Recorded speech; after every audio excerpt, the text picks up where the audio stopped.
রমজানের রোজা রাখার পুরস্কার, যারা রমজানের রোজা রাখবে, রাসূলুল্লাহ সাল্লাল্লাহু আলাইহি সাল্লাম বলেন, যে ব্যক্তি রমজানের রোজা রাখবে ঈমানের সাথে আর সওয়াবের আশায়। قال رسول الله صلى الله عليه وسلم من صام رمضان إيمانا واحتسابا غفر له ما تقدم من ذنبه। কোন ব্যক্তি যদি ঈমানের সাথে আর সওয়াবের আশায় রমজানের রোজা রাখে, তার আগের গুনাহগুলো মাফ করে দেওয়া। রমজানের রোজা আপনি সারাদিন রাখলেন, এই রোজা কিয়ামতের ময়দানে জাহান্নাম থেকে বাঁচানোর জন্য ঢাল হবে আপনার জন্য। قال رسول الله صلى الله عليه وسلم الصيام جنة।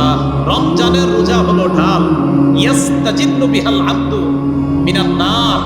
এই ঢালের মাধ্যমে কিয়ামতের ময়দানে রোজাদার জাহান্নামের আগুন থেকে নিজেকে রক্ষা করবে রোজা নামক ঢালের মাধ্যমে।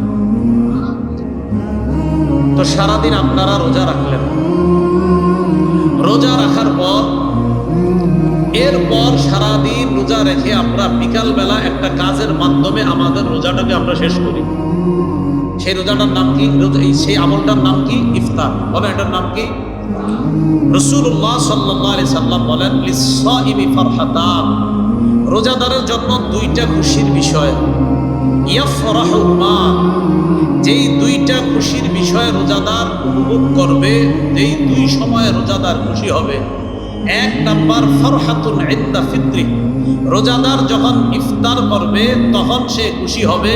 কেউ বলেন ঈদের আনন্দ করবে রোজাদার, এক খুশি।